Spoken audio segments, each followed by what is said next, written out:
So sometimes I get some pushback on the five-part powerful paraphrase because people think I'm suggesting that you use the entire thing every single time you're in a conversation, and that's not actually what I mean. So here's some ways to think about that five-part powerful paraphrase a little bit differently than just using the whole thing every single time. So one obvious use is a partial paraphrase. Just take a piece of it. So you feel blank, is that right? You feel frustrated, you feel angry, you feel happy, you feel excited, you feel surprised. That's a partial paraphrase, but you're doing something very important, which is helping label or identify that emotion. And people might say, well, no, I don't feel that way. I kind of feel this way. Or yeah, I do feel that, but I also feel that.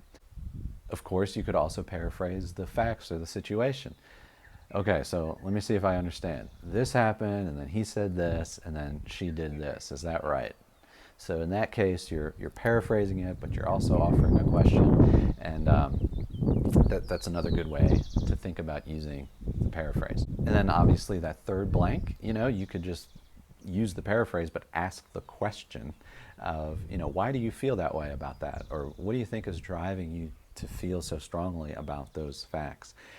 So in that case, you're using the paraphrase, but you're flipping it into a question immediately, and you're staying in that question safe zone.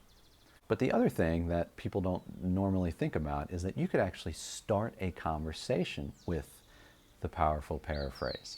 So you don't only need to be responsive to what the person said in that conversational setting or in that specific conversation.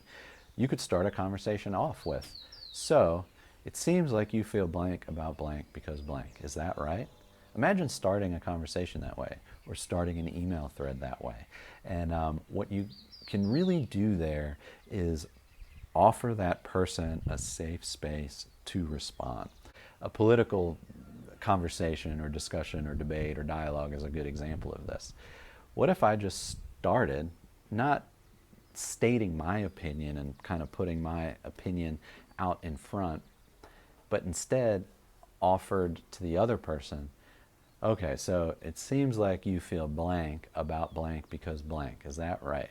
It seems like you feel strongly about gun control laws because you don't think they will work. Is that right?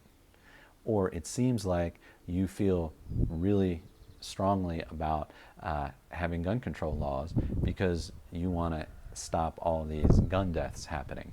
Is that right? Now, when I start a conversation that way, I'm actually dignifying the position from the beginning and creating a safe space for them to respond. So if you find yourself in a political conversation about political issues or social issues, but also at work, try offering up the paraphrase as a way to start the conversation. So those are some alternatives to the powerful paraphrase. Thanks for listening.